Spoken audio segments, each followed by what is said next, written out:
కూర్చొని బైబిల్ పాలవి యేసుని వాక్కు నిత్యము నిలుచును అనే బైబిల్ పాల పాడదాము. అందరూ బైబిల్ పైకి చూపిస్తూ బైబిల్ పాడాలి. యేసుని వాక్కు నిత్యము నిలుచును, ఏమి మారినం వల్లు పోదు, భూమ్యాకాశములు గతించిన మహారాజు పలుకు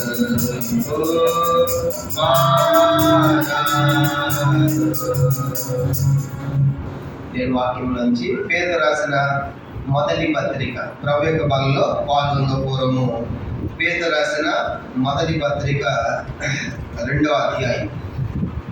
పేతురు రాసిన మొదటి పత్రిక 2వ అధ్యాయము మొదటి 3 వచనాలు అందరం కలిసి మనం చదువుకుంటాం.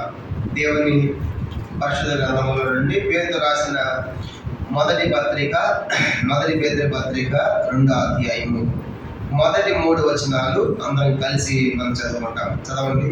ప్రభు దయాళుడని మీరు చూచిన యెడల సమస్తమైన దుష్టత్వమును, సమస్తమైన కపటమును, వేషధారులను, అసూయను, సమస్త దోషణ మాటలను మాని కొత్తగా జన్మించిన శిశువులను పోయేవారే నిర్మలమైన వాక్యమును పాల వలన రక్షణలో ఎదుగు నిమిత్తము ఆ పాలను అపేక్షించుడి. గమనించమండి, ప్రభు దయాళుడు అని మనం రుచి తెలుసుకున్నాం. అలా రుచి చూసిన తర్వాత, ప్రభుని ఎదిగిన తర్వాత మనలో ఉన్న దుష్టత్వము, కపటము, వేషధారణ, అసూయ, సమస్తమైన దోషణ ఈ మాటలన్నీ కూడా మారి మనం కొత్తగా జన్మించిన శిశువులు ఉన్నాం. అంటే కొత్త జన్మ పొందాం. కాబట్టి మారు మనసు పొందాం, కొత్త జన్మ పొందిన మనం ఇప్పుడు ఎట్లా నిర్మలమైన వాక్యమైన పాల వలన రక్షణలో ఎదుగు నిమిత్తము. కానీ ఇప్పుడు పాతవన్నీ మానివేసి మనం ఇప్పుడు రక్షణలో ఎదగాలి. ఎప్పుడైనా రక్షణ పొందిన వారు రక్షణలో ఎదగాలి. కానీ రక్షణలో ఎలా ఎదగాలి అనేది దేవుని వాక్యములను కొన్ని సంగతులు మనం చూడబోతున్నాం. ఇప్పుడు మనము బాప్తిస్మము ద్వారా రక్షణ పొందిన ప్రజలమయ్యాము. రక్షణ పొందిన తర్వాత ఆ రక్షణలో దినానికి ఏమవ్వాలంటే మనము ఎదగాలి. కనుక చూడ అపోస్తలుల కార్యం 2వ అధ్యాయం రక్షణలు ఎట్లా ఎదిగారు. అపోస్తలుల కార్యం 2వ అధ్యాయము మనం గమనించామంటే 41వ వచనం. అపోస్తలుల కార్యములు 2వ అధ్యాయం 36 నుంచి 42 దాకా మనం మార్చి చదువుకుంటాము. అపోస్తలుల కార్యములు 2వ అధ్యాయం 2వ అధ్యాయం 36 నుంచి 42 దాకా మార్చి చదువుకుంటాం. నేను 36 చదువుతాను, 37 మీరు చదవండి. మీరు సిలువేసిన యేసునే దేవుడు ప్రభువుగాను క్రీస్తుగా నియమించెను. ఇది ఇశ్రాయేలు వంశం అంతే రూఢిగా తెలుసుకోవాలని చెప్పాను. వారి మాటలు హృదయంలో ఉంచుకొని సహోదరులను మేమేమి చేద్దామని పేతురును కడమ అపోస్తలుడుగా పేతురు మీరు మారు మనస్సు పొంది పాప క్షమాపణ నిమిత్తం ప్రతివాడు యేసుక్రీస్తు నామమున బాప్తిసం పొందిరి, అప్పుడు మీరు పరిశుద్ధాత్మను వరమును పొందుదురు. ఈ వాగ్దానం మీకు మీ పిల్లలకు దూరస్తులందరికీ అనగా ప్రభువైన మన దేవుడు తన ఎదురు పిలిచిన వారికి అందరికీ చెందని వార్త చెప్పారు. ఇంకొక అనేక విధమైన మాటలతో సాక్ష్యం ఇచ్చి మీరు మూర్ఖులకు ఈ తరం వారికి వేరే రక్షణ పొందుడని వారిని హెచ్చరించెను. కాబట్టి అతని వాక్యం అంగీకరించిన వారు బాప్తిసం పొందిరి. ఆ దినం మంది ఇంచుమించు 3000 మంది ధ్యానించబడి. నాకు రెండు అందరికీ కలిసి చదవండి. మీరు అపోస్తలుల బోధయందును, సహవాసమందును, ప్రకటించటందును, ప్రార్థన చేయటందును ఎడతెగక ఉండిరి. ఈ సందర్భం ఏంటంటే అపోస్తలుల కార్యము 2వ అధ్యాయం 1వ వచనం చూడండి. 1వ వచనము పెంతెకోస్తు పండుగ దినము వచ్చినప్పుడు అని చూస్తాం. పెంతెకోస్తు అనే మాటకు అర్థం ఏంటంటే 50వ దినం అని అర్థం. పెంతెకోస్తు అర్థం ఏంటి? 50వ దినం అదనమాట. అంటే యేసు ప్రభువు చనిపోయి సమాధి చేయబడి మరి 3 దినాలు సమాధిలో ఉన్నాడు.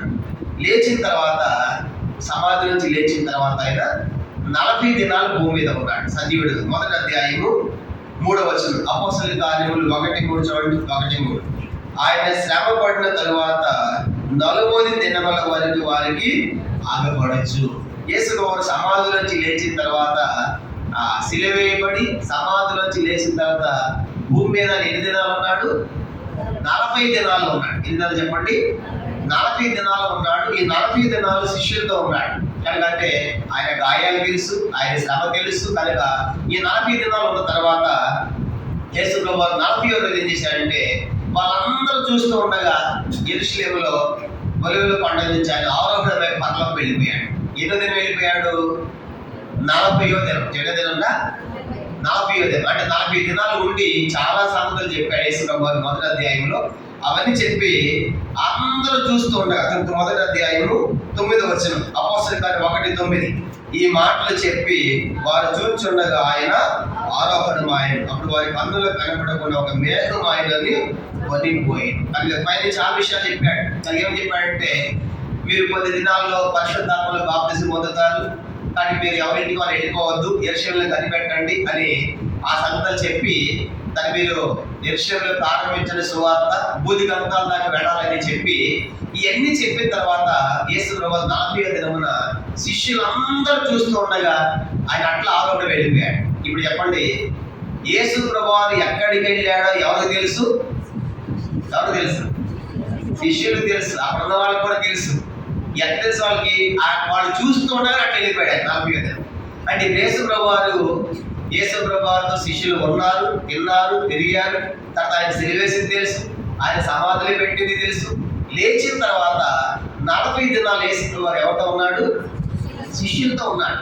40 దినాలు చెప్పిన తర్వాత చాలా సామెతలు చెప్పి వాళ్ళందరూ చూస్తుండగా అలా వెళ్ళిపోయాడు. ఎక్కడ వెళ్ళిపోయాడు? ఆయన ఆరోహణమై పరలోకం వెళ్ళిపోయాడు. ఇప్పుడు చెప్పండి, శిష్యులకు యేసు ప్రభువు ఎక్కడికి వెళ్ళాడు అసలు ఎవరికి తెలుసు? శిష్యులు తెలుసు. ఎక్కడికి పోయాడు ఆయన? పరలోకం వెళ్ళి. అలా చూస్తూ ఉంటే పైన దూతలు దిగి తల్లి మనుషులు ఎందుకు అలా చూస్తున్నారు? యేసు ఎక్కడ వెళ్ళాడు? పరలోకము. అలాగే మరి తిరిగి ఆయన వస్తాడని చెప్పి దూతలు చెప్పారు. అది యేసు వెళ్ళిపోయిన తర్వాత 40 దినాల్లో 10 రోజులు వాళ్ళు ప్రార్థనలో ఉన్నారు. ఎన్ని రోజులు ఉన్నారంట? 10 రోజులు ప్రార్థనలో ఉండి కొత్తగా యోధ చనిపోయాడు 12 మందిలో. యోధ ప్లేస్ లో మత్తి అనేటువంటి మరొక అపోస్తలుని ఎన్నుకున్నారు కనుక అక్కడికి 10 దినాలు అయిపోయాయి. ఇప్పుడు 2వ అధ్యాయం మొదటి వచనం వచ్చినప్పటికీ 50వ దినం వచ్చింది. ఏ దినం అంటే ఇది? అంటే యేసు ప్రభువు ఇప్పుడు చనిపోయి ఇన్ని రోజులు ఇప్పుడు సరిగ్గా 2వ అధ్యాయానికి 50 రోజులు కనుక అంటే 40 దినాలు భూమి మీద ఉన్నాడు, 10 రోజులు వాళ్ళు ప్రార్థనలు గడిపారు. ఇప్పుడు 50వ దినం వచ్చింది కనుక 50వ దినం రాగానే పరిశుద్ధాత్మ దేవుడు భూమి మీద దిగి ప్రభు చెప్పే రీతిగా మొదటి అధ్యాయంలో మీరు పరిశుద్ధాత్మలు బాప్తిసం పొందాలని చెప్పాడు కదా. 2వ అధ్యాయంలో పరిశుద్ధాత్మ దేవుడు భూమి మీద దిగ్గానే ఆత్మతో నింపబడినటువంటి వారు, అది పస్కా పండుగ దినాలు, ప్రపంచంలో ఉన్న ప్రపంచంలో యూదులందరూ కూడా పస్కా పండుగని యెరూషలేము చేరుకుంటారు. యెరూషలేముకి వచ్చారు. 2వ అధ్యాయం 5వ వచనంలో యెరూషలేము అంతా కిక్కిరిసిపోయింది. 2వ అధ్యాయం 5వ వచనము, ఆ కాలమున ఆకాశము నుండి ప్రతి జనముల నుండి వచ్చిన భక్తి కలిగి యెరూషలేములో కాపురం. ఎన్నో దినం ఇది? 50వ దినం. పస్కా పండుగ వచ్చింది. ఆ పండుగ కోసము ప్రపంచంలో యూదులందరూ యెరూషలేముకి రావాలి. యెరూషలేముకి వచ్చారు. 50వ దినం అది. ఆ రోజు పరిశుద్ధాత్మ దేవుడు భూమి మీద దిగ్గానే శిష్యులందరూ ఆత్మను పొందారు కనుక పరిశుద్ధాత్మ దేవుడు పొందారు. వచ్చిన యూదులందరూ కూడా వారి వారి భాషలో సువార్త ఇవ్వడం ప్రారంభించారు. ఎవరి భాషల్లో? వచ్చిన వారందరి భాషలు అపోస్తలులకు వచ్చు కనుక ఎన్ని భాషలు మాట్లాడతారో వాళ్ళు చెప్పి వాళ్ళ భాష అర్థమైపోద్ది. మరి ఇదేంటి మా భాష మీకంటే మీకు అందరూ ఆశ్చర్యపోతున్నారు. అలాగే వాళ్ళ భాషలో స్వార్థ ప్రకటిస్తున్నారు, దేవుని కార్యాలు వివరిస్తున్నారు ఈ 12 మంది అపోస్తలులు. చూడండి, మొదట 2వ అధ్యాయము 11వ వచనం, 2:11 చూడండి. క్రేతీయులు, అరబీలు మొదలైన మనమందరము వీరు మన భాషలతో దేవుని గొప్ప కార్యం వివరించుట వినుచున్నామని చెప్పుకున్నది. అందరి విభ్రాంతులను ఎట్లు చూడగా ఇదే ఒకరితో ఒకరు చెప్పుకున్నది. కొందరైతే వీరు మొత్తం మధ్య నిండి ఉన్నారని అపహాస్యం చేసింది. ఇప్పుడు ఈ 12 మంది అపోస్తలులు యెరూషలేము నడిబొడ్డులో ఉన్నారు. ప్రపంచంలో యూదులందరూ వచ్చిన పస్కా పండుగకి కనుక 50వ దినమున వీళ్ళు ఆత్మతో నింపబడి వారి వారి భాషలో దేవుని కార్యాలు ఇవ్వడం ప్రారంభిస్తూ ఉంటే వీళ్ళందరూ మీకెక్కచ్చు మా భాష, మన ఆ దేశం ఈ దేశం కదా మాట్లాడుకుంటూ ఉంటే పరిశుద్ధాత్మ దేవుడు అన్ని భాషల స్వత కలిగించారు. ఇప్పుడు కొంతమంది అన్నారు ఇదేంటో తెలుసుకోవాలని కొంతమంది అనుకున్నారు. కొంతమంది కొత్త డ్రింక్ చేసినట్టున్నారు, మధ్యలో తాగి మాట్లాడుతూ కొంతమంది అనుకున్నారు. అప్పుడు పేతురు గారు లేచి ఆ 12 మందిలో ఒక పేతురు గారు లేచి అంటాడు, యోధ మనుషులారా, యూదులారా, మీరు తాగి మాట్లాడడం లేదు. యోవేలు భక్తుడు చెప్పాడు మీరు ఆత్మను పొందుతారని. కనుక ఆత్మను పొందాం, పరిశుద్ధాత్మ దిగాడని మాట్లాడాడు. తర్వాత మీకు దావీదు తెలుసు కదా, కీర్తనలు చదువుతున్నారు కదా, దావీదు ఏమని చెప్పాడు?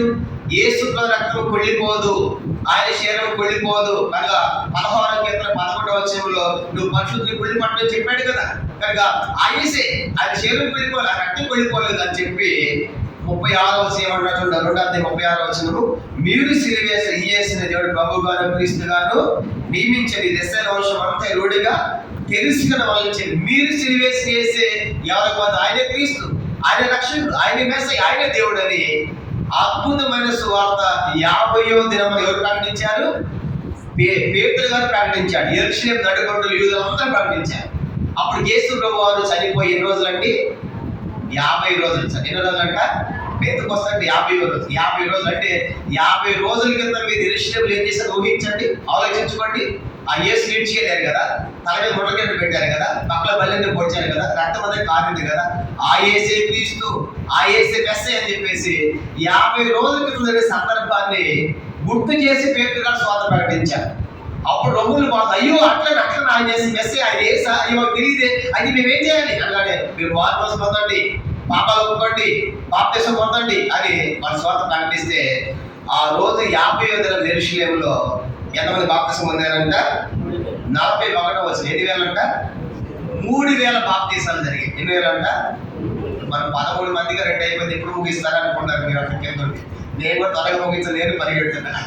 13 మందికి ఎంత టైం పడితే 3000 మందికి ఆ రోజు ఎంత టైం పడుతుంది అని ఊహించండి. 3000 మంది బాప్తిసం. ఇక్కడ చూశారు 3000 మంది మీటింగ్లు చూసి ఉంటారు, బాప్తిసాలు చూసి ఉంటారు.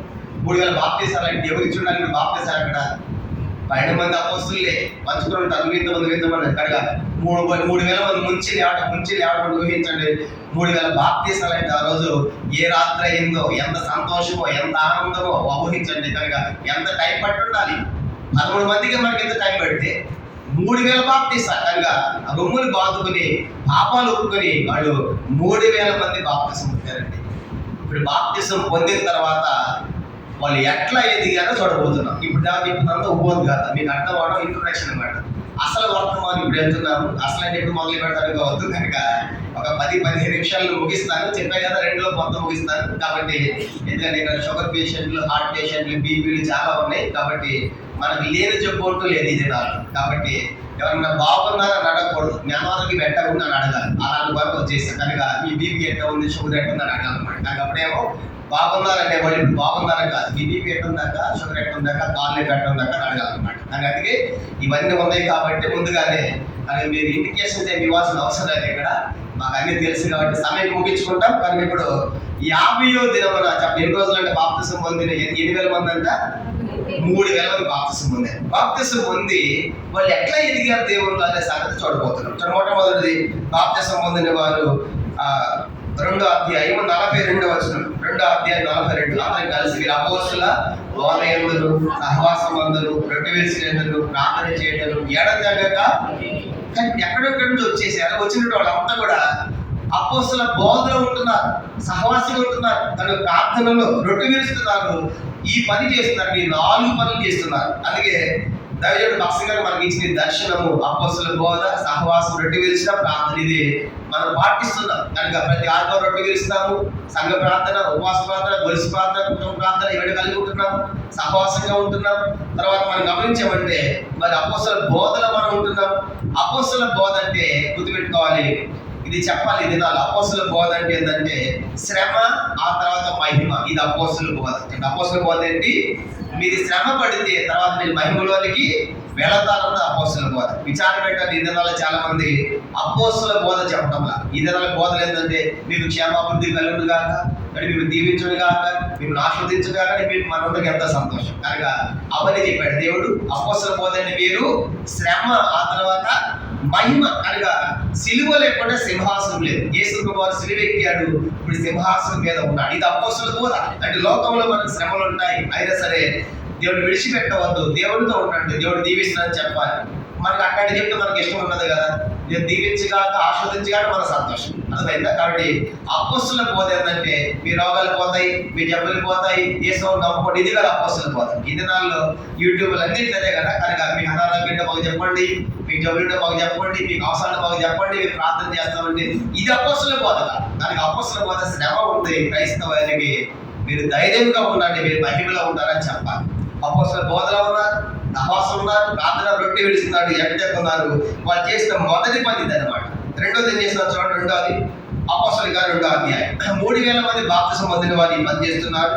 తర్వాత ఇంకా ఏం చేస్తున్నారు, 43 నుంచి అపోస్తలుల కార్యం 2:43. అప్పుడు ప్రతి వారికి భయం కలిగను, మరి అనేక మహత్కార్యములు సూచక్రియలను అపోస్తలుల ద్వారా జరిగి విశ్వసించిన వారందరూ ఏకముగా కూడి తమ కలిగినంత సమిష్టిగా ఉంచుకొని. విశ్వసించిన వారందరూ ఏకముగా కూడిన మాట చూస్తాం. నమ్మిన 3000 మంది కూడా ఏకముగా ఉన్నారండి, ఒక్కటిగా ఉన్నారు, ఐక్యముగా ఉన్నారు, కలిసి ఉంటున్నారు. రెండో సంఘం మనకి ఏం తెలియజేస్తుందంటే వాళ్ళ మధ్య మనకు ఏకత్వం మనకు కనబడుతుంది. కనుక రకరకాల ప్రాంతాల నుంచి వచ్చారు, బాప్తిసం పొందిన తర్వాత మనమంతా ఒక్కటని వాళ్ళందరూ ఏకముగా ఉన్నారు. ఇదే 4వ అధ్యాయము చూడండి. 4వ అధ్యాయము సమస్య వచ్చినప్పుడు కూడా వాళ్ళు ఏకముగా ప్రార్థన చేస్తున్నారు. 4వ అధ్యాయము 24వ వచనం. 4:24. వారు విని ఏక మనస్సు దేవునికి దగ్గరగా మొరపెట్టారు. ఏక మనస్సుతో మొరపెడుతున్నారు, ఏకముగా జీవిస్తున్నారు.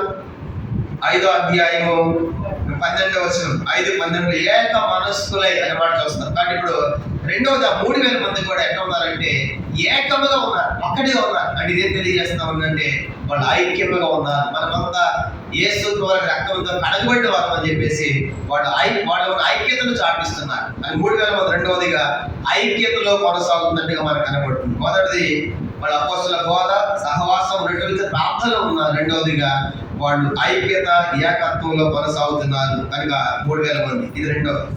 మూడోది ఏం చేశారంటే వాళ్ళు మూడోది ఏం చేస్తున్నారంటే అపోస్తలుల కార్యములు 2వ అధ్యాయం 45వ వచనం చదువుతాము. 45 చదవండి.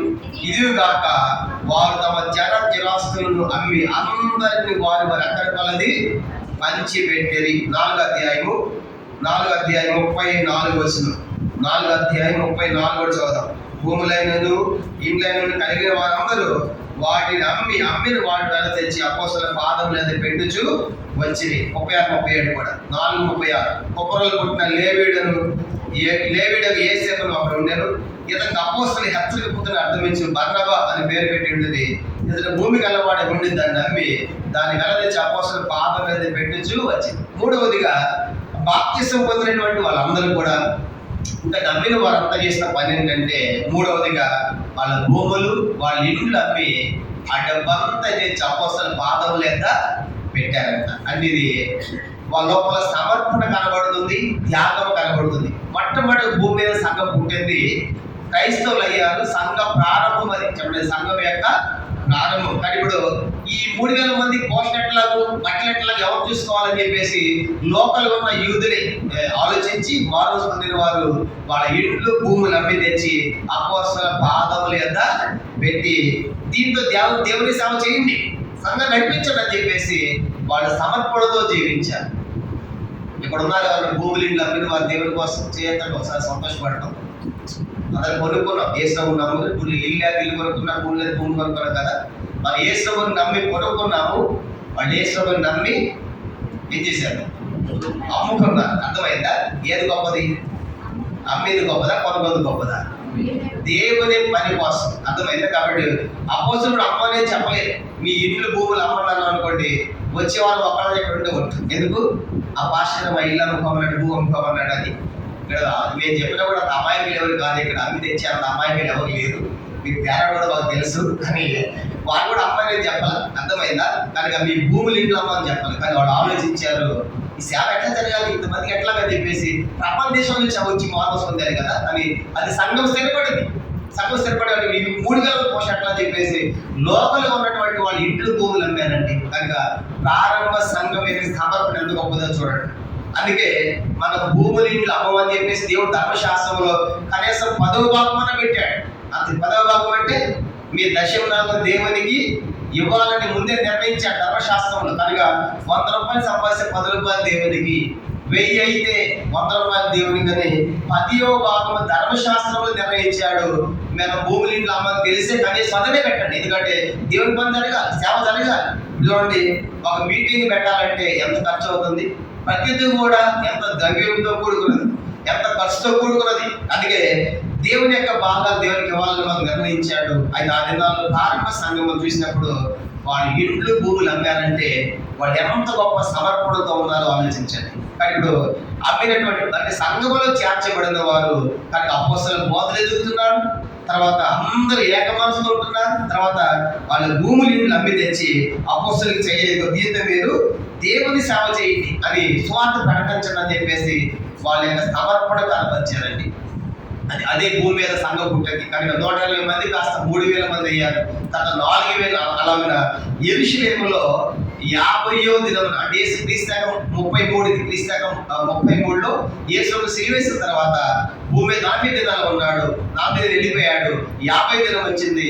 సువార్త ప్రకటిస్తే యేసును నమ్ముకున్న వారి సంఖ్య ఆ రోజు 140 + 3000 మంది అయ్యారు. అట్లా పుట్టిన సంఘం ఆ రోజు, ఈరోజు ఆ పుట్టిన సంఘము అట్లా శాఖలుగా పెరిగి ఈరోజు హైదరాబాద్లో బేతేల్ దాకా వచ్చింది. కానీ ఇప్పుడు మనమంతా మన మూలాలు ఎక్కడ? యెరూషలేములో. వాళ్ళు చెప్పి ఈ సువార్త ఖండాలు, దేశాలు, రాష్ట్రాలు, ప్రాంతాలు, జిల్లాలు దాటింది. అన్ని ప్రాంతాలకు సువార్త వెళ్ళిపోయింది. అర్థమైందా? అలాగున యేసును నమ్మిన వారంతా ఏమయ్యారంటే శిష్యులయ్యారు. ఇప్పుడు యేసును నమ్మిన వాళ్ళందరూ ఎవరంట?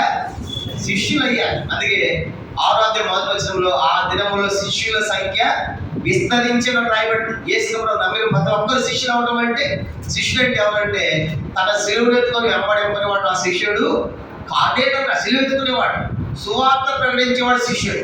అది యేసును నమ్మిన వాళ్ళందరూ ఏమయ్యారంటే విశ్వాసులు అయ్యారు, శిష్యులయ్యారు. అర్థమైందా? ఇప్పుడు మనం శిష్యులమా విశ్వాసులమా? చెప్పండి. మన శిష్యులమా విశ్వాసులమా? శిష్యులు అయితే రోజు సిలువ ఎత్తుకోవాలి, రోజు శ్రమలు గుండా వెళ్ళాలి, అది రోజు సువార్త ప్రకటించాలి. అట్లాంటి వాళ్ళు ఉంటే నువ్వు శిష్యుడివే. అట్లా చేయట్లేదు మన శిష్యులం కాదు అలా. అది మనకు సిలువ లేదు, రోజు సువార్త చెప్ప ఎవరికి. అందుకే మన శిష్యుల జాబితాలో లేవు. కొన్ని విశ్వాసులు అంటే జాబితాలో ఉన్నవాడు వారి కార్యక్రమాలు సంఘంలో అన్ని కార్యక్రమాలకు వచ్చేవాడు ఒక విశ్వాసిగా. అటు విశ్వాసం కొనసాగుతుంది. అయ్యేలా ఉండే మనకి మళ్ళీ ఆదివారం వస్తే మళ్ళా ఆదివారమే. ఇప్పుడు మనం దేంట్లో లేవు, శిష్యుల్లో లేవు, విశ్వాసంలోనూ లేవు. అంటే మన అనాపరా భక్తి అనమాట. ఒక మాట చెప్పండి, ఆదివారం క్రైస్తవం. మనం చెప్పండి, ఆదివారం క్రైస్తవం. అందుకే సంఘం విస్తరించట్ల. అర్థమైందా? యేసు ఏం చెప్పాడు? మత్తయి సువార్త 28వ అధ్యాయంలో మీరు తండ్రి యొక్కయు కుమారుని పరిశుద్ధాత్మ బాప్తిస్మం ఇచ్చి సమస్త జనులను డాష్గా చేయండి. ఏం చేయాలంట? శిష్యులుగా విశ్వాసం కదా. ఏం చేయమన్నాడు? శిష్యులుగా చేయమన్నాడు. యేసు ప్రతి ఒక్కరు ఏమవ్వాలి? శిష్యులు అవ్వాలి, స్వార్థ చెప్పాలి. అలా చెప్పారు అపోస్తలుల కార్యాలు. అందుకే అనేక సంఘాలు స్థాపించబడ్డాయి.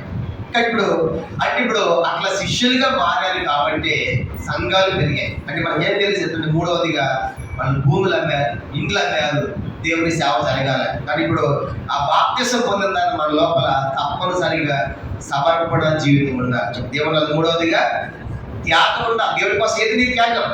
కనీసం దేవుని భాగాలు దేవునికి ఇవ్వదు ఎట్లా? కనుక మనం సంపాదించే ప్రతి దాంట్లో దేవుని భాగం దేవునికి ఇవ్వాలి. అర్థమైందా? కాబట్టి ఇంకా దేవుని భాగం ఇవ్వకపోతే ఎప్పుడు భూమి అమ్ముతాం, ఎప్పుడు ఇంట్లో అమ్ముతాం? చాలా కష్టం. కాబట్టి ఆ సంఘం అయితే మొట్టమొదటి అపోస్తల బోధలే పెరుగుతుంది. రెండవదిగా అందరు ఏకత్వం ఐక్యతలు కొనసాగారు 3000 మంది. 3వది ఏంటంటే వాళ్ళ భూములు ఇట్లా అమ్మి దేవుని సేవ జరగాలని వాళ్ళు నిర్ణయించుకున్నారు. అలాగే వాళ్ళ సమర్పణ జీవితం కలిగి ఉన్నారు. 3వది మనం చూద్దాం. 4వది ఏం జరిగింది? 4వది అపోస్తల కార్యం. 4వది అపోస్తల కార్యములు 5వ అధ్యాయం. అపోస్తల కార్యం 5వ అధ్యాయము 4వ సంగతి చూద్దాం. అపోస్తల కార్యం 5వ అధ్యాయము 12. అపోస్తల కార్యం 5వ అధ్యాయము మనం గమనించామంటే 5వ అధ్యాయము మనం ఆ మాట చూద్దాము. 12వ వచనం. అపోస్తల కార్యం 5:12 చదువుతాము. ప్రజల మధ్య అనేక సూచన మహాత్మాలు జరిగిన అపోస్తల చేయబడి 5:42 చదువుతాం. 5వ అధ్యాయము 42వ వచనం. 5:42 చూడండి. ప్రతి దినము ప్రతి దినము దేవాలయంలోను ఇంటెంట్లను మానక బోధించుచు యేసే క్రీస్తుని ప్రకటించుచున్నది. ఇప్పుడు మొదటిది అపోస్తల బోధన ఎదిగారు, రెండవది ఐక్యతలో ఉన్నారు, 3వది సమర్పణ కలిగి ఉన్నారు, భూములు ఇండ్లు అమ్మారు. 4వది ఏంటంటే ప్రతి దినం అంట వాళ్ళు ఏం చేస్తున్నారు? యేసే క్రీస్తుని ఎక్కడ ప్రకటిస్తున్నారు? దేవాలయంలో ఇంటింట చెప్పండి. యెరూషలేములో ప్రతి ఇంటికి పోయి యేసే క్రీస్తు యాజ్ఞానికి చెప్పారు. ఆయన యేసు ఆయన రక్షకుడు అని ప్రతి ఇంటికి చెప్పారంట. ఇంటింట సువార్త ప్రకటించారండి. ఏ సువార్త అనేది ఇంటింట మాట్లాడంటే యెరూషలేములో ప్రతి ఇంటిని తట్టారు. ప్రతి ఇంటి తట్టి 50 రోజుల కింద మీరు చంపారు, అది యేసు, ఆయన మెసేజ్ నమ్మండి. అది ఇంటింటా చెప్పారు. మందిరం కోసం దేవాలయాలు చెప్పారు. ఏం తెలియజేస్తుందంటే ఆ సంఘం 3000 మంది సువార్తను ప్రకటించారు. ఏం ప్రకటించారు చెప్పండి? 4వది ఆ 3000 మంది ఇంటింటా సువార్త ప్రకటించారు. యెరూషలేములో సువార్త ప్రకటించారు. అర్థమైందా? కాబట్టి ఇప్పుడు యేసు ప్రభువుని నమ్మని మనం తప్పనిసరిగా అందుకే మనం కూడా ఏం ప్రకటించాలి? మీరు రొట్టెలు తిని ఈ పాత్రలో దాగునప్పుడల్లా ప్రభు వచ్చిన ఆయన మరణమును ప్రచురించాలి. అందుకే ఆ దాంట్లో పాల్గొన తప్పనిసరిగా ఆయన మరణ జరుగుతూ ప్రచురించాలి. కాబట్టి 4వ సంగతి చూసినప్పుడు యేసే క్రీస్తుని ప్రకటించారు. అన్ని అనుభవాలు ఉంటే ప్రకటించలేదు. ఇప్పుడు వాళ్ళకి హింస వచ్చింది. 8వ అధ్యాయము అపోస్తలుల కార్యం 8వ అధ్యాయం చూడండి. 8వ అధ్యాయము మొదటి వచనం. అపోస్తలుల కార్యములు 8వ అధ్యాయము మొదటి వచనం. అందరూ చదువుదాం. 8వ అధ్యాయం మొదటి వచనం. ఆ కాలము యెరూషలేములో సంఘములకు గొప్ప హింస కలిగినందున అపోస్తలులు తప్ప అందరూ యూదయ సమరయ దేశములందు చెదరిపోయేది. కానీ ఇప్పుడు యేసుని నమ్మిన సంఘానికి గొప్ప హింస వచ్చింది. యేసుని నమ్ముకున్న సంఘానికి ఏమొచ్చిందంటే ఇప్పుడు హింస వస్తే అందరూ చెదరిపోయారంట. అందరూ పారిపోయారు. యెరూషలేము పారిపోయి ఏం చేశారు?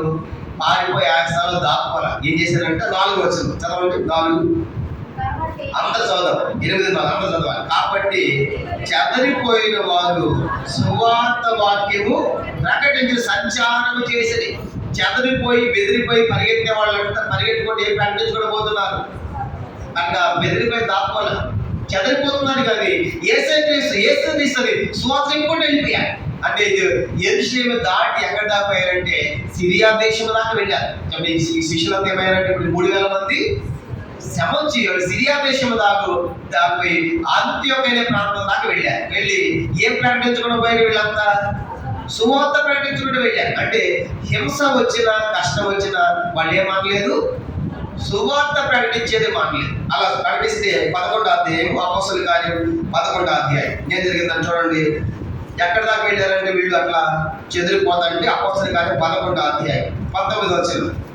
అపోస్తలుల కార్యం 11-19. శ్రమల విషయంలో కలిగిన శ్రమను బట్టి చెదరిపోయిన వారు యూదులకు తప్ప మరి ఎవరిని వాక్యం బోధింపక ఫెనీకే కుప్ర అంత్యోక్య ప్రదేశముల వరకు సంచరించేది. అంటే ఎక్కడ దాకా పోయారంటే వాళ్ళు అంత్యోక్య అంటే ఇది సిరియా దేశంలో అంత్యోక్య అంటే ఇశ్రాయేల్ దేశంలో ప్రారంభించి వెళ్ళి చెదరిపోవటము సిరియా దేశం దాకా పోయారు. అంత్యోక్య దాకా ప్రకటించారంట. ఎవరు ప్రకటించారు? యేసే క్రీస్తు అని. అంటే వాళ్ళు సువార్త మానలేదు. అలా ప్రకటిస్తే అంత్యోక్యలో చాలా మంది నమ్ముకున్నారు. అప్పుడు వీళ్ళు యెరూషలేము కబరు పెట్టి ఈ సువార్త ప్రకటించాము, సిరియా దేశంలో చాలా మంది నమ్మారంటే ఇప్పుడు బర్నబా అనేటువంటి ఒక సేవకుని ప్రార్థన చేసి యెరూషలేము నుండి సిరియాకి పంపిస్తారంటే ఆ బర్నబానే ఈ సిరియా దేశంలో సువార్త ప్రకటిస్తాడు. దైవ సేవకుడు సేవ చేస్తాడు. తన పౌలు కూడా తీసుకొస్తాడు ఆయన. అంటే ఇప్పుడు 4 వాళ్ళు చేసి 4 పని ఏంటంటే హింస వచ్చినా కష్టం వచ్చినా వాళ్ళు ఏం మానలేదు చెప్పండి? సువార్త మానలేదు. ఏం మానలేదంట? సువార్త. అందుకే సువార్త సిగ్గుపడేవాడను కాదు అని పౌలు చెప్తాడు కదా రోమాపొలి 16లో. మొదటి కొరింథీ 9:16లో సువార్తను ప్రకటించవలసిన భారం నా మీద మోపడి ఉందంటాడు. అర్థమైందా? కాబట్టి ఇప్పుడు ప్రారంభ సంఘం మనం చూసినప్పుడు బాప్తిసం పొందిన వాళ్ళు చేసిన 4 పనులు ఏంటంటే శ్రమ ఉన్నా హింస ఉన్నా ఏం మానలేదు వాళ్ళు? సువార్త మానలేదు. సువార్త ప్రకటించుకోవడం పోయారు.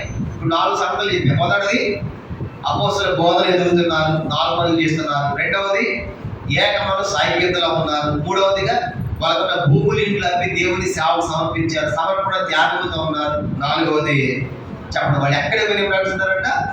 సువార్త ప్రకటిస్తున్నారు. కనుక అంటే ప్రభు నమ్మిన మన ఇవన్నీ కూడా రక్షణలో ఎదగడానికి మెట్లు. కానీ రక్షణ ఎదగాలంటే ఇప్పుడు 4వది మనం సువార్త ప్రకటించాలి. 5వది ఏం చేశారు? 5వది అపోస్తలుల కార్యములు 4వ అధ్యాయం. ఇంకా ఏం చేశారంటే అపోస్తలుల కార్యం 4వ అధ్యాయము 35వ వచనం. అపోస్తలుల కార్యములు 4వ అధ్యాయము 35వ వచనం చదువుదాం. అపోస్తలుల కార్యం 4:35 చదవండి. వారు ప్రతి వారికి వారి అక్కరపాలది పంచిపెట్టి కనుక ఎవరికి పొదువ లేకపోయేను. ఇంకో మాట చదువు 2వ అధ్యాయము. ఈ మాట చదువు 2వ అధ్యాయము 44వ వచనం. అపోస్తలుల 2వ అధ్యాయం 44. విశ్వసించిన వారందరూ ఏకముగా కూడి తమ కలిగినదంతయు సమిష్టిగా ఉంచుకొనిరి. గమనించండి, ఇప్పుడు ఆ అమ్మి తెచ్చిన తర్వాత అంటే అదంతా కూడా చేశారంటే ఒక దగ్గర పెట్టి అందరికి పంచిపెట్టారంట. పంచిపెట్టి ఏం జరిగింది? 4:35 ఎవరికి పొదువ లేకపోయిన 4:35 అంటే ఇప్పుడు ఆ గోగులు ఇంట్లో అమ్మిన తర్వాత తెచ్చి అందరికి పంచి పెడితే ఎవరికి పొదువు లేదు అంటే అందరికి సంతృప్తిగా ఉంది, సమానముగా ఉంది. అంటే అర్థం ఏంటంటే వాళ్ళ మధ్య ఎట్లాంటి ప్రేమ ఉందంటే ఇంకా అందరికి సమానంగా ఉన్నప్పుడు తృప్తిగా ఉంటే దొంగ దొరుకుతాయా అంటే పక్కవాడు దొంగలిస్తాడా?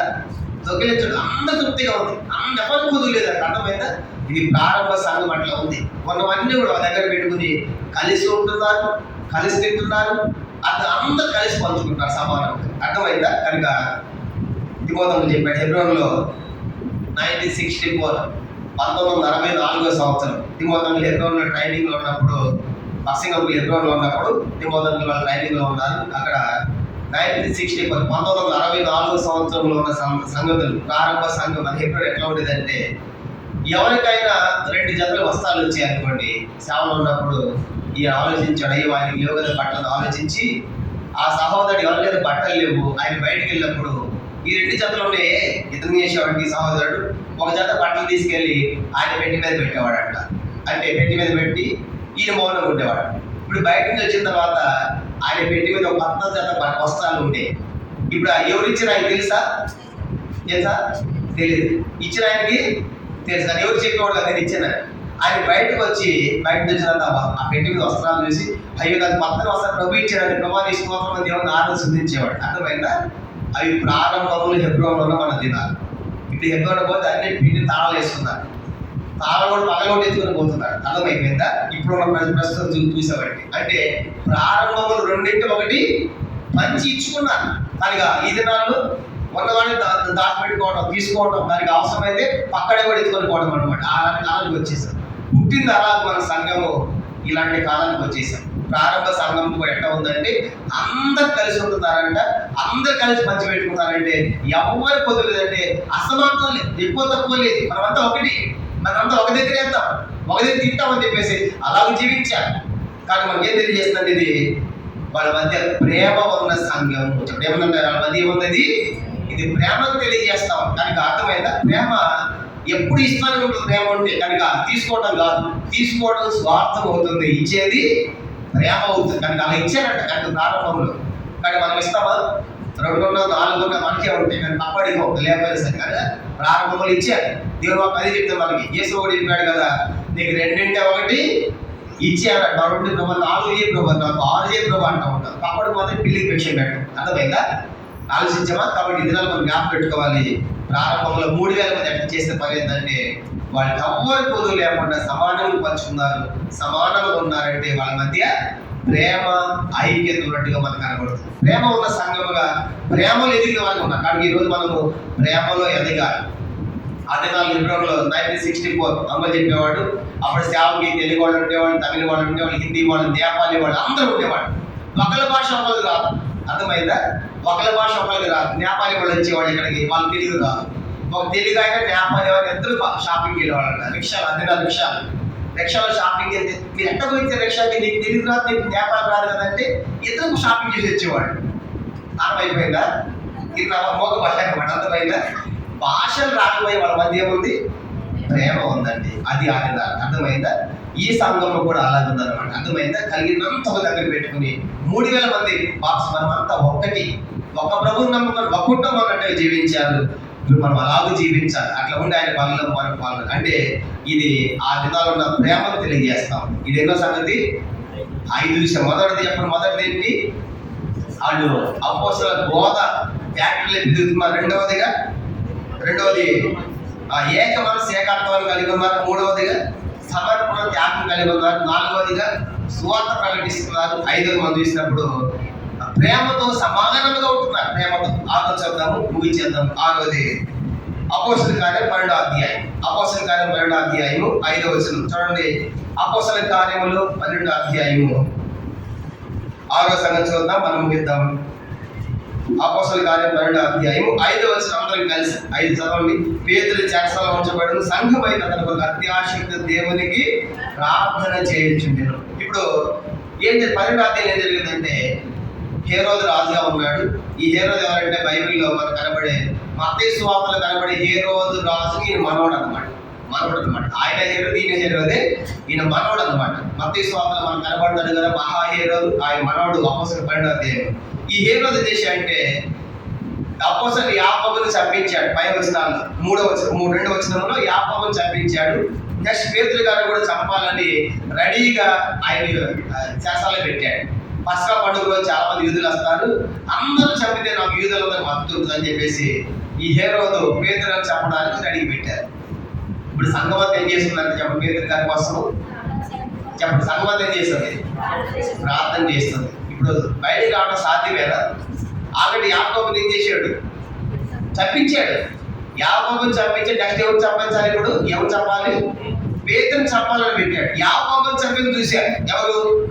ఈ సంఘమంతా యాకోబుని చంపి తెలుసు కనుక కట్టి ముందు చంపించేశాడు.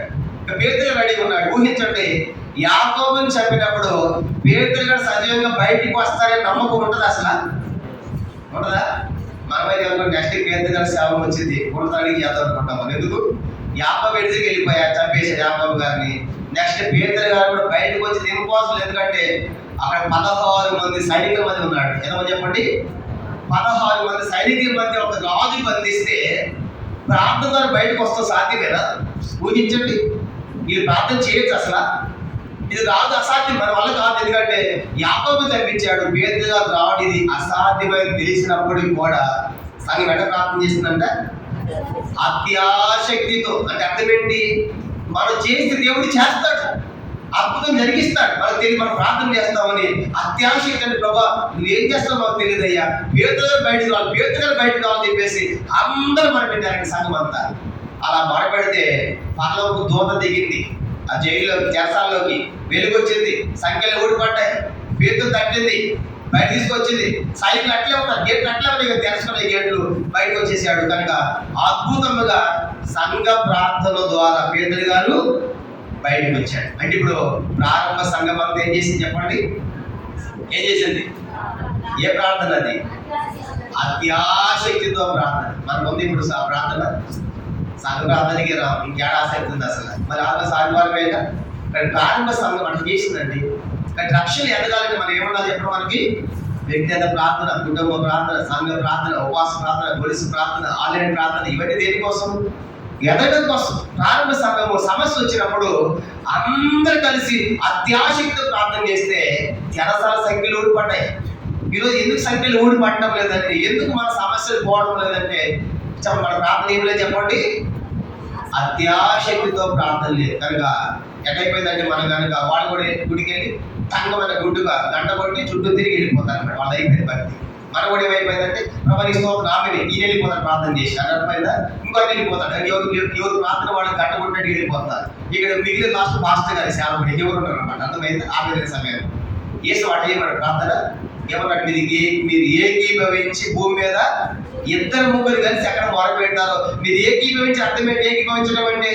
ఒకళ్ళు చేస్తాం, రెండో వాళ్ళు గురి పెట్టి నిద్రపోవడమా? ఏకీభవించడం అంటే ఒకళ్ళు చేస్తాం, రెండో వాళ్ళు ఏం చేయాలి?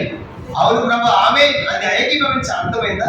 అట్లాంటి ప్రార్థన ఈ దినాల్లో ఎవరి ప్రార్థన వాళ్ళు చేసుకుంటారు, వెళ్ళిపోతున్నారు. వాళ్ళ మనస్సాక్షి వాళ్ళు తృప్తి. నేను సంఘ ప్రార్థనకి వెళ్ళి నేను ప్రార్థన చేశాను, అది కూడా లేదనుకోండి, అసలు సంఘ ప్రార్థన కూడా లేదు వచ్చిన వాళ్ళకి. ఎందుకు ఇద్దరు మనం కార్యాలు చూడటం లేదంటే అట్లా అత్యాశ సంఘం అంతా కూడి ప్రార్థన చేసేది లేదు కాబట్టి ఈరోజు మనకు కార్యం జరగట్లేదు. యెహోషువ టైంలో కూడా యుద్ధం వచ్చినప్పుడు భార్య, పిల్లలు, శిష్యులు అందరూ మందిరికి వస్తారట. మందిరికి వచ్చి ప్రార్థన చేసినప్పుడు అద్భుతంగా 4 రకాల సైన్యాలను ఓడించి యెహోషువకి విజయం ఇచ్చాడు. కాబట్టి ఇప్పుడు 6వదిగా ఈ సంఘం చేసిన పని ఏంటంటే సంఘము సంఘ ప్రార్థనలో ఉన్నది. చెప్పేందంటే సంఘము సంఘ ప్రార్థన. అంటే ఇప్పుడు బాప్తిసం పొందిన వాళ్ళందరూ రక్షణ ఎదగాలంటే మీరు దేంట్లో ఉండాలి? సంఘ ప్రార్థనకు రావాలి. అర్థమైందా? కాబట్టి మొదటిది అపోస్తలుల బోధనలో మీరు ఎదగాలి. రెండవదిగా ఏక మనస్సు సంఘంతో కలిసి ఉండాలి. మూడవదిగా సమర్పణ కలిగి ఉండాలి. మీ భాగాలు మీ సమర్పణ దేవునికి చెందేది ఉండాలి, తీసుకొని రావాలి. అంతమాత్రమే మీరు సువార్త ప్రకటించాలి. అంతమాత్రమే కాదు ప్రేమతో ఉండాలి. అంతమాత్రమే కాదు సంఘము ప్రార్థనలో ఉండాలి. సంఘ ప్రార్థన ఉన్నప్పుడు మీరు ఆత్మీయంగా ఎదిగే వారు ఉంటారు. అలాగా మరి 3000 మంది బాప్తిసం పొందిన తర్వాత అలా జీవిస్తున్నారు. ఇంకెట్లా ఉన్నారంటే చదివి చివరకు ముగిద్దాం. అపోస్తలుల కార్యం 2వ అధ్యాయం. అపోస్తలుల కార్యం 2వ అధ్యాయము చూడండి.